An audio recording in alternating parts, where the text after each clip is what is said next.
You're just going to have to experiment more and faster early days. Later on, what you're going to be looking for is signal that things are working and interesting ways to scale and double down on the things that are working.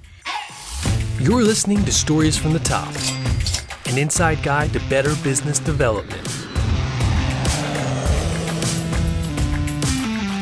All right, we're back with Sarah Stockdale one more time. We're going to talk about experimental marketing today. Sarah, can you just give everyone a quick recap if they haven't caught our first two episodes, introduce who you are and what Grow Class is? Thanks, Matt. Hey, I'm Sarah Stockdale. I'm the founder of Grow Class, and we are a growth marketing certification that helps you develop useful practical marketing skills, whether you're a founder or a marketer who needs to get a few more reps in a couple of different tools and learn things that you could not in university or college. Awesome. Well, thank you again for coming on the show. I'm super excited for this topic we're going to talk about, which is experimental marketing. And that pretty much can cover anything and everything. So how do you guys define experimental marketing? You guys have an actual course on this, right? Yeah. It's actually kind of the foundation of our growth marketing certificate. So experimental marketing is one of the foundations of growth marketing. It's your ability to generate hypotheses about where your customers hang out and what combination of tools and or tactics and or campaigns might work to produce results for your business. Having those hypotheses written down with baseline data, testing your predictions, and then figuring out ways to scale the things that you see signal from. So is this something you'd recommend more at the beginning of a market, like of a business or a marketing campaign, where you're really kind of just getting a sense of where the customer is and what kind of messaging or marketing verticals are going to work to reach them? I think you should be thinking about growing your company from an experimental framework throughout your business. Early days, it's just going to be harder and scrappier. You're going to have less data. You're going to have less reps or understanding of your product market fit. You're just going to have to experiment more and faster early days. Later on, what you're going to be looking for is signal that things are working and interesting ways to scale and double down on the things that are working. And then layering in experiments that you have good reason to believe would work. So there are platforms that your customers spend a lot of time on that you haven't spent, a lot of time cultivating. There are probably whole communities of potential partners that you could be going after. So looking to what has worked really well in the past, where we found our customers, where do we think things are going? And then what are hypotheses that we can generate around what might move different needles in the business to get those folks on board, get them to increase their average order value, increase their cart size, to if you're an agency, how do we get people to come back for a second project? There are, multiple different places in the funnel where you should be consistently experimenting. And at the early days of your company, it's just going to look a lot messier and you'll have a lot less budget to work with. Do you recommend people do kind of market research on what their competitors are doing advertising wise? It's interesting to see. Like, I would go to Facebook ad library all the time and just see what ads have been up the longest that my competitors have. I'm less curious about what experiments they're running because you don't get the data. Like, you don't know Right. how those things are performing for them, and you don't necessarily want to be in the position of following your competitors. If you're doing something just because a competitor did it, they already have the blueprint. They already have more data and more reps than you. But I'm always curious about ads they've been running for a really long time. Things that have been up for months and months. I know that language is converting, especially if I can see that they've turned off other things. Like, they're actually, it's not just like someone on their team who's not very good with monitoring things. It's like they've turned off a bunch of things. They've kept on a bunch of things. So, they're getting a low cost of conversion from the ads that they've had up for a long time. So you can learn a little bit there for sure. I like to monitor my competitors, but I don't necessarily want to be following what they're up to. Mm-hmm. Yeah, there's so many of those campaigns you see. Like, I'm trying to think of a good example.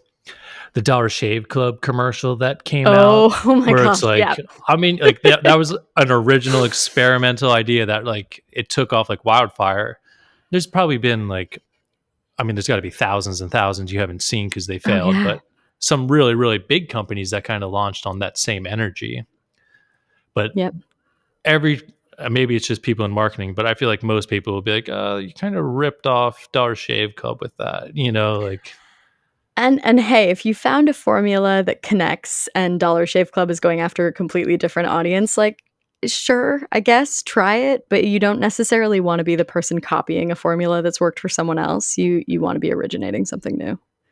Yeah, so what's like the headspace you want to be in when trying to come up with a totally new idea like that? I think of it in a couple different buckets. So I don't always think of experimental marketing as like I'm coming up with something completely new and trying to be super creative. Sometimes you are, and that's wonderful. Sometimes you're Dollar Shave Clubbing it, and that's great. But oftentimes, what you're looking at in your business is where have our highest value customers come from in the past?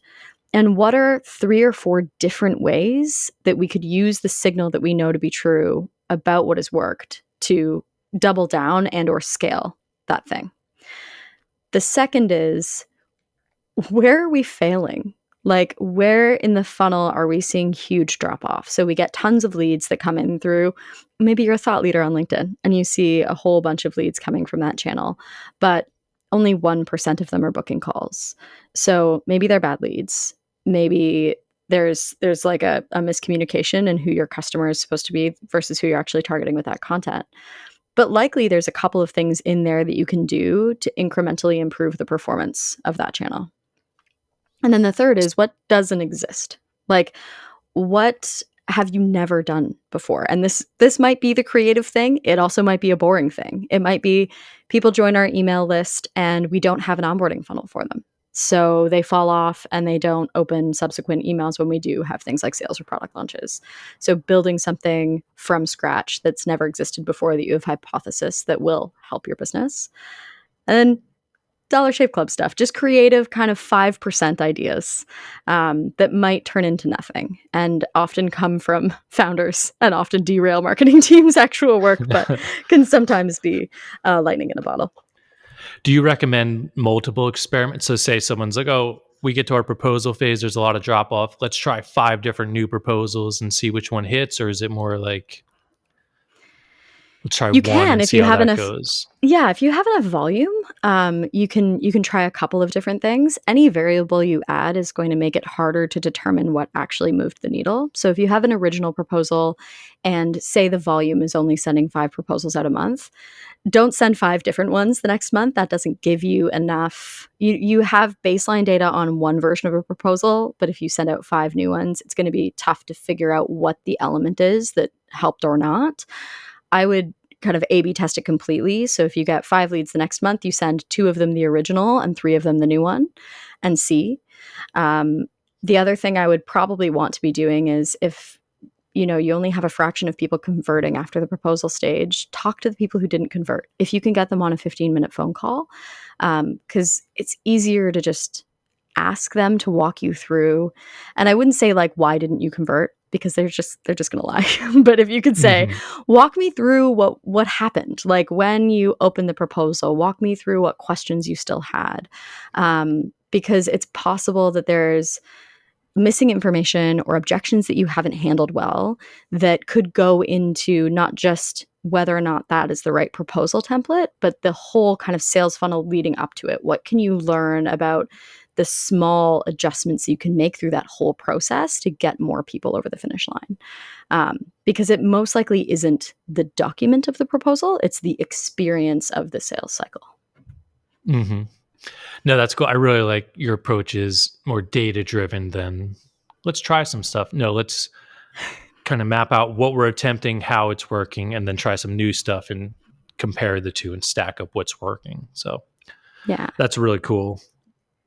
So yeah, how when you are experimenting, how do you guys like to how do you recommend people track that success? Like how detailed do people need to I know some people can get crazy with their Oh, analytics yeah. and data. What do you guys Totally. recommend people do when tracking an experimental change in their marketing? It depends where you're at in terms of your uh, data collection journey. So if you have Google Analytics 4 fully set up, you have your dashboards, you know how to feed data into it in a proper and clean way. Wonderful. Use that to track your experiments. Um, and then have documentation on top of that. So we have actually a Google form that we give people the template for in Grow Class, because I found there are so many tools that you could potentially be using. You could use, Notion, Airtable, any number of productivity tracking software. It is so hard to get people to do the upfront thinking required for an experiment before they bother their marketing leader or their founder or whoever is the person that says yes or no with it. So we've created a forum that basically forces the thinking. So, here's where you need to go check for your baseline data. Here, put that in here. Like, here's how you need to kind of benchmark budget. Put that in here. Here are the KPIs that the company is working for. Which one of them does this experiment help move forward? So, kind of forcing marketers on your team or yourself to do that upfront effort to make sure that the experiment is thought out, and then the form populates just like a Google Sheets that you can track your experiments in. Um, if you don't have a method of collecting data yet for your company, because you're at the very early stages, the easiest thing you can do is set up Google Analytics 4. And when I say easiest thing, I mean like the free thing that everyone uses Yeah. universally, not necessarily easy. Um, but investing some time and some thoughtfulness up front and getting kind of clean data from the beginning is going to be way easier than just going on vibes until you Hmm. have too much volume to go on vibes anymore. Yeah, there's the Google Analytics and even the social media stuff. It's really intimidating and kind of a learning curve, but Yeah. anyone in marketing or business, just take the time to learn how to do it. There's a lot of YouTube videos to make it really easy to figure it out. A lot of great tutorials on YouTube too, how to set up like a Google Ads campaign or something just to get started. Yeah. So there's a lot of great resources there. We have Jill Quick as our instructor for GA4, and we don't have a GA4. We used to have a Google Analytics module in Grow Class, but things change so rapidly that having Yeah, any asynchronous content isn't a good idea. So we bring in Jill for all of our cohorts, and she shows you how to set it all up. And she's incredible. that's awesome. So within, I guess it would be in your alumni network, do you have any examples of people who did some experimenting and had some pretty big shifts in a positive direction through it? Any stories you could share? Oh, yeah. We had a company that was about to go out of business. It was kind of a community company out of the US. And they came in through Grow Class and learned how to write sales emails, which is something they've been writing newsletters, and like the founder was a really good writer. But the first sales email they sent from Grow Class netted them 7 grand USD, and that paid their payroll for that month. They were about to go under. And Nice. then that business ended up 2 years later being acquired, instead of going out of business, which is what would have happened had they Yeah. not. It's we're again, we're the helper. We don't get any credit for any of this stuff, but we're happy to be part of the story. There's another company called Bloom. I don't know if it's like superfood, Yeah, I've wellness heard of them. drinks. Yeah, they came. The founder came to Grow Class in a period of time where the company wasn't doing all of that well, and then we became part of the story of their probably $100 million company now at this point. But in the pandemic, there were a lot of these companies that were really struggling, and we were able to kind of be part of that story for some of them, which is exciting. That's super awesome. So, yeah, what is a sign that it's time to try experimenting? And how do you diagnose where within the marketing funnel this failure might be coming from? I'm sure that could be tricky. It's like, oh, we don't have enough leads, but that could mean 300 different things. How do Yeah, you kind of diagnose the leak and figure out yeah. what you need to adjust? I think first is like, do you have the data or not? So if it's a lead problem, are they going to your pricing page and then getting spooked and churning? Are they going through your onboarding experience, but they're getting to the credit card part and then they're churning? Like, where first we need to figure out where in the funnel is the fall off? Where is the problem? And then there are a couple of different things that we have to diagnose from there. Is that your customer? So if you are sending, I'm going back to your LinkedIn thought leader stuff. If you're sending a lot of people to your pricing page from that and they aren't converting to proposal stage or signing up for a demo, you've got a ton of traffic, but nothing's happening from it. First, we need to know, is this the right traffic? So if we can validate that, yes, these are your customers, That's the first step. The second step is, okay, if we validated that they are the customers, why? What's the problem? Why aren't they getting to the demo phase? And there's a whole bunch of different reasons for that. One is your pricing wildly out of line with the market or their expectations. Two, are you not handling objections they have well with your copy? Three, maybe this is a higher involvement price point for them that they need more handholding. How can you be nurturing and removing complexity from that customer so that you're taking on more of the effort of building that relationship? Often they're like, people aren't filling out our demo form. I'm like, your demo form sucks. It is so involved. It has like 6 different fields. It asks for a phone number. Like, there are a whole bunch of red flags here that you're putting complexity onto the customer. You're not absorbing that complexity yourself. You're asking for them to do a lot of work. They just want to go in and play with the tool. They don't want to sit on a sales call. So like, what are the things that you could potentially be doing to offer them a better version of the experience than you currently have? And a lot of that is about the customer psychology of it. What do they want when they're going to this page? What are they hoping for? What are you failing to offer them? And what are different ways that you could change that experience to get more people through as leads?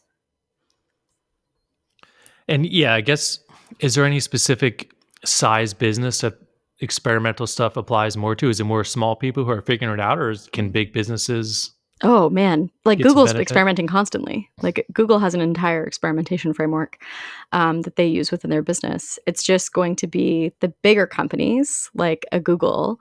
They can experiment with something down to the color of a button or micro Mhm. copy on a website. They have enough statistical significance that they can drive enough people to that to get an answer. Smaller businesses don't. So it's like you have to almost have larger scale experiments. So if your homepage copy isn't converting, having a second homepage that you're sending 50% of your traffic to that's entirely different than the first one, that is like a much larger experiment than changing the color of a button. And smaller businesses changing the colors of things, changing micro copy, like small tweaks, aren't really going to tell you anything fundamental. So you kind of have to take bigger swings earlier on to get any sort of idea of what's going to work next. Awesome. Well, Sarah, thank you again for coming on. There's so much information. I feel like we could talk all day. But yeah, thank you again for coming on the show. And if anybody wants to get a hold of you, what's the best way to do that? For sure. I'm Sarah at growclass.co, growclass on all social media channels. I write a lot. I'm a grumpy LinkedIn person, Sarah Stockdale. Come hang out, What a be good grumpy with one. me on the internet. Um, and yeah, I'd love to jam with you. Thank you so much for having me, Matt. Oh, of course. Thank you so much. Stories from the Top is your guide to successful business development. Subscribe wherever you get your podcasts or find Edge of Cinema on YouTube. Stories from the Top is an Edge of Cinema production, hosted by Matthew Skura and Jeremy Schmidt. To learn more or get in touch, visit edgeofcinema.com/podcast.